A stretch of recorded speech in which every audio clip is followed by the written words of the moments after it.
So there's the Catfish that's on MTV, but then there's this Catfish channel on YouTube where these people like just do it themselves. It has nothing to do with any other show. They're just doing catfish related stuff to like catch people who are doing it. And it's just fascinating. Every now and then I just get in the mood to watch this kind of stuff. But one of the things that trips me out is so in the comment section, I always love reading comments. So people so people say in so many of these videos that so they comment on how these people are like a you get somebody that is I hate this numbering crap. This person is a 10, this person is a 5, this person I hate that so much. I just think that it's like we are just feeding the worst parts of ourselves when we rate each other. And so there's people are saying so the best way to not get catfish is to if you're a 4 is if you're a 4 and a 10 or a 9 is messaging you, you should know you're being catfish. And what I'm mad about is like, so that's a takeaway, guys. That's the takeaway. If a 9 or a 10 and you're a 4 is messaging you, I'm like, no, that's not the concern. That's not how you know you're getting catfish. I mean, sure, but this is how you know you're getting catfish.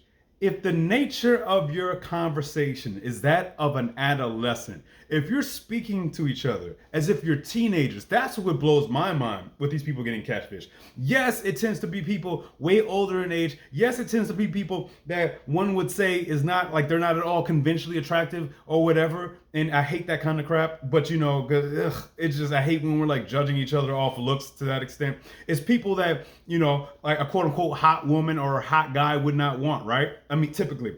And yes, that's a part of it. But the interaction itself is so shallow. So there's a shallow element to it just based off the eyes. There's a massive shallow element where it's somebody, it's like take a guy, all he does is like, oh, her breasts are like this and her face is like that, her height is like this, her skin is like this. It is just completely, utterly, profoundly surface level, which is why it's so difficult to feel bad for these people. Because it's like, dude, some of these people have these situations where their significant other may have passed away or something, or they went through some kind of terrible breakup. But a lot of these people, men and women, they're just being completely shallow, where it's like they're hot, and that's all that matters. They're so hot that I don't care what we're talking about.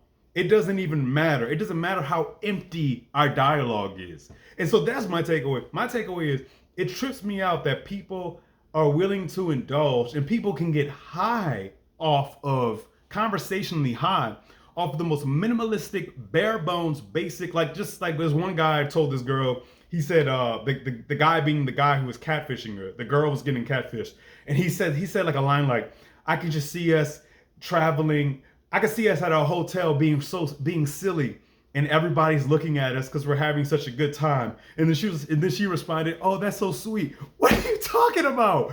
I can see us at a hotel being silly and people are looking at us. That's the standard. That's the desire more. Now, let me take this to why it frustrates me to with everyday people. There's people who are getting catfished in real life. Or not, this is real life. There's people who are getting catfish at a different level. There's people right now that the person really exists, but they're so fixated on their appearance. They're so fixated on how quote unquote hot they are to this absurd degree that they're willing to tolerate anything from them. It doesn't matter. Again, I'm sorry. Have higher standards for these people, for these quote unquote 4s, for these people that are quote unquote unattractive. Have higher, because somebody in the comments said, this is pretty funny. Let's say the guy's name was Jerry. One comment said, I just want to give Jerry a big hug, whisper and whisper in his ear, lower your standards. So I was like, okay, that's pretty funny. So they're saying these people need to lower their standards and stop like looking for these hot people. I would argue this. Raise your standards. Raise your standards of dialogue. Raise your standards of interaction. If your attraction, I'm gonna go ahead and tell you what your attraction should be based off of. Your attraction, because there's a lot of people I've met throughout my life that have this kind of mentality. Your attraction should be based off of 2 things. It should be based off of physical. Fine, you could be attracted to them physically, but the thing that's more important than the physical, way more important than the physical, is an overall energy, is an overall mentality. That's monumentally, profoundly, just devastatingly more important than how they look. How they look is just such a small portion of it, because their mentality will dictate. You need to be asking yourself, why does the mentality dictate how I perceive somebody attraction wise?